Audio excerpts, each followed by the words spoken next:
안녕하세요. 종합권 전문 SD 입시 컨설팅입니다. 오늘은 2024학년도 인하대 정시 등급에 대해 알아보겠습니다.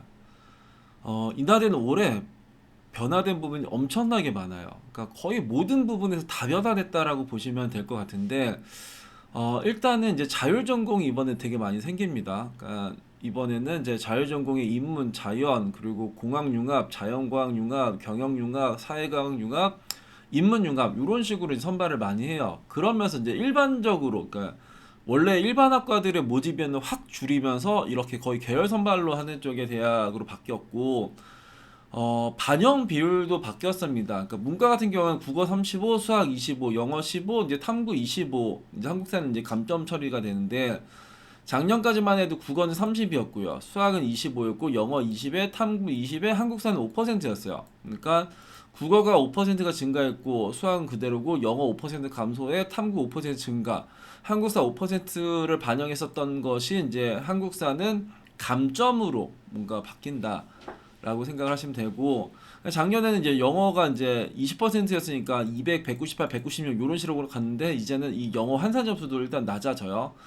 이거 같은 경우에는 일반적인 거는 25에 35에 10에 30 요거예요. 그러니까 국어 25에 수학 35에 영어 10에 이제 탐구 30인데 작년에는 국어가 20이었고요. 그리고 수학이 30, 영어가 20, 탐구 25에 이제 한국사 5%. 그러니까 이거 같은 경우에는 국어가 5%가 증가했고 수학이 5%가 증가했고 그리고 여기 영어가 10% 감소했고 탐구가 5%가 증가했고 한국사가 이제 폐지가 되었고 이제 이런 식으로 이제 바뀝니다.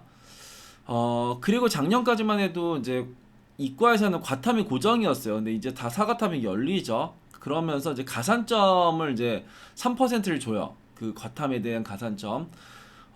그리고 작년까지만 해도 이제 수학에 대한 가산점은 이제 확통 미적을 이제 그러니까 어 확통이 열리는 학과가 몇몇 학과가 있었거든요. 그건 좀 뒤에서 볼 건데 거기에다가 이제 수학의 가산점 5%를 줬었는데 이제는 모든 학과에다가 수학, 과학에 대한 가산점 3%씩을 이제 부여하게 됩니다. 그러니까 여기 이과 같은 경우에는 수학이랑 과탐에 대한 가산점 주고 여기 이제 공학 융합이나 자연과학 융합 요런 데는 이제 수학에 대한 가산점을 안 주고 이제 과탐에 대한 가산점만 이제 주는 거예요. 그리고 반영 비율을 이제 좀 이따 볼 건데, 이제, 일단 이제 모집 인원 잠깐 보시면, 모집 인원이 엄청 줄었죠. 막, 조선해양 7명, 산업병영 5명, 환경 6명, 뭐, 이런 식으로 이제 화학도 5명 뽑고, 그리고 이제 미디어 커뮤니케이션 2명 뽑고, 사회복지 3명 뽑고, 막, 이런 식으로 뽑아요. 그렇게 다 줄여가지고 뭘 갖고 왔냐, 여기. 자율전공의 인문학부 이제 100명, 자율전공의 자연 150명, 공학융합 131명, 자연과학 40명, 경영융합 44명, 사회과학 41명, 인문융합 33명 이거를 갖고 옵니다. 그러니까 그 다른 학과를 들어가기 일반적으로 가기가 이제 상당히 불편해졌어요. 그러니까 거의 모집인을 반토막 이상 났다라고 보시면 됩니다. 그렇지만 이게 생겼다라고 생각하시면 되고 반영 비율을 보면은, 그러니까 문과는 아까도 말했지만 이 비율인데, 이쪽에 이제 광역 선발하는 이제 경영융합이나 사회과학융합이나 인문융합은 A 유형이랑 B 유형으로 나뉘어요. 이 둘 중에 잘한 거를 내 점수를 주겠다라는 거예요. A 유형 같은 경우에는 국어 35에 수학 30에 영어 10에 탐구 25. 그러니까 국어 비율이 이제 탐구 비율보다 높은 거고, 요거 B 유형 같은 경우에 국어 30에 수학 30에 영어 10에 탐구 30. 그러니까 요거 여기 5줄이고 요 5 늘린 거죠. 그러니까 A 유형 같은 경우에는 국어를 좀 더 잘하는 학생, B 유형은 이제 탐구를 좀 더 잘하는 학생 한테 유리한 거죠. 여튼간에 지원하면 이제 내 점수는 계산이 되는 거니까.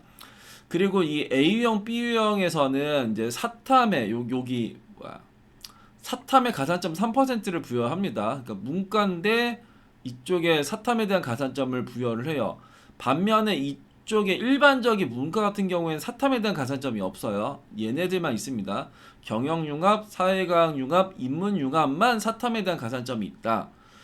이과 같은 경우에는 이제 이과의 전 모집 단위는 이제 수학과 과탐에 대한 가산점이 있어요. 수학 과학 가산점은 3%씩 여기 3%씩을 주는 거고 그리고 요게 공학융합이랑 자연과학융합 같은 경우에는 요게 이제 과탐에 대한 가산점을 주는데 수학에 대한 가산점을 안 줘요. 그러니까 일반적인 그냥 요게 융합대학 말고 이제 자율전공 말고는 그러니까 수학이랑 과학에 대한 가산점 3%를 줬는데 공학융합이나 자연과학융합은 이제 수학에 대한 가산점은 안 주고 과탐에 대한 가산점만 3%를 준다라는 겁니다.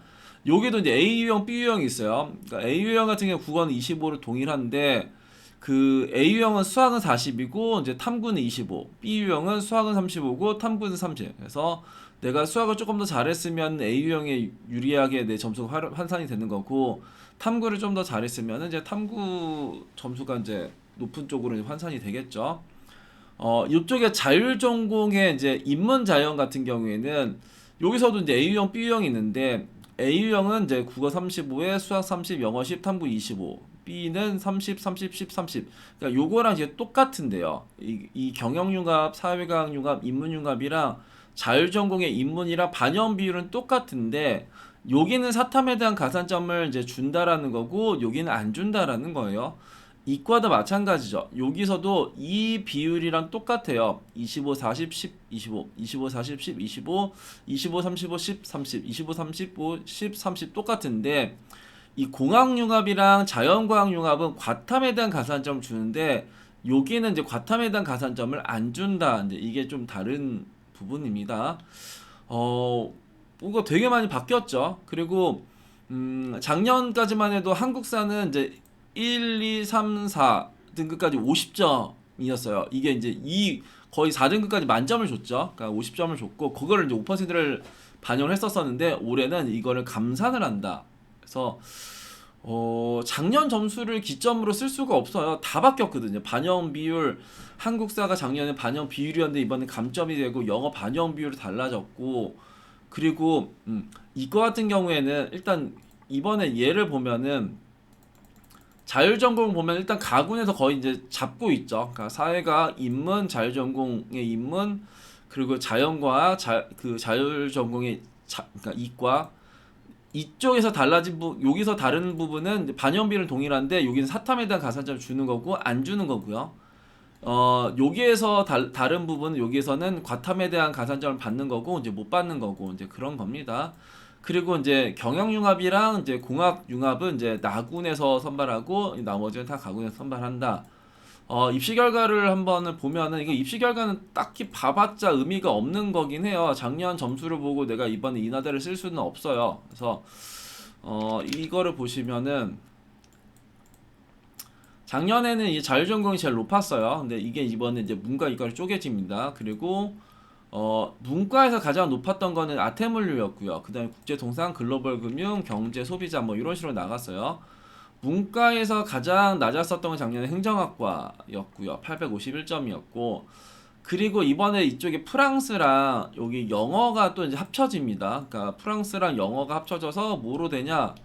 이거가 돼요. 뭐 영미 유럽 인문융합부 이제 그 영미 인문 그거가 지금 몇 명을 선발하냐? 영미 유럽 인문 같은 경우에가 여기서는 일단은 선발을 안 하네요. 여기서는 일단은 이제 2월 인원 정도로만 선발을 하나 봐요.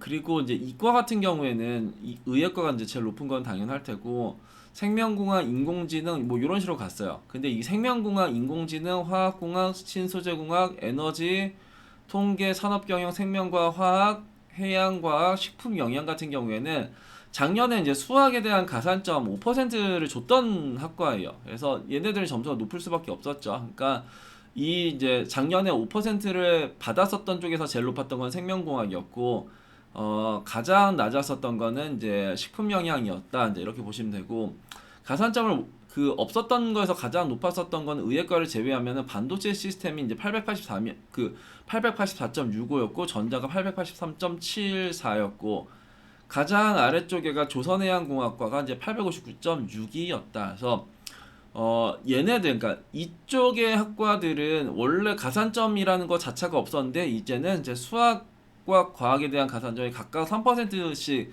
받는 거고 얘네들은 작년에 이미 받았었던 거죠. 수학에 대한 5% 가산점을 받았었는데 올해는 이게 수학에 대한 가산점은 3% 그리고 과탐에 대한 가산점 3%로 일단 바뀌었다. 이제 이렇게 보시면은 될 것 같습니다. 그래서 일단은 뭐 작년 입시 결과 자체가 의미가 없어요. 일단 의미가 없고 아까도 말했지만 반영 비율, 영어 환산 점수, 한국사 관련된 거가 이제 다 달라졌으니까 일단은 그렇고 그리고 이제 이번 시즌의 메인은 얘네들이 되지 않을까 싶은데 그러니까 자율전공이 이제 저렇게 이제 크게 이제 선발을 하는 거고 그리고 내가 뭘 조금 더 잘 못하면은 못한 게 있으면은 이제 좀 더 잘한 거 위주로 반영을 해주니까 A형, B형 중에서 이제 잘한 거로 내 점수가 환산이 될 테니까 그래서 이제 인하대는 다른 대학보다는 이제 많은 학생들한테 유리한 쪽의 대학이 되겠죠. 내가 탐구를 조금 더 잘했어? 그럼 탐구를 잘 반영을 해주기도 하고 수학을 좀 더 잘했어? 그러면 수학을 막 40을 반영해주기도 하고 그래서 어떤 특정 과목을 조금 더 잘 해가지고 많이 반영하고 싶은 친구들한테 되게 유리한 쪽의 대학이 되지 않을까 이제 이런 생각을 합니다. 그래서 인하대는 올해 이제 뭔가 되게 많이 바뀌었으니까 이제 이런 거 그러니까 작년 점수로 내가 이기네 지네 이제 그걸 따질 때는 아니다. 그래서 뭔가 이렇게 뭔가 작년이랑 크게 바뀐 쪽이 이제 변수가 생겨요. 그게 뭐 점수가 막 엄청나게 올라가든 아니면 대폭 하락을 하든 이제 그러니까 이제 인하대는 한번 경쟁률 같은 걸 좀 눈여겨서 봐서 생각보다 덜 들어간다 그러면 이제 인하대를 이번에 이제 상향하는 것도 고려해 보시면 되지 않을까 싶습니다. 오늘은 2024학년도 인하대 정시 등급에 대해 알아봤습니다. 감사합니다.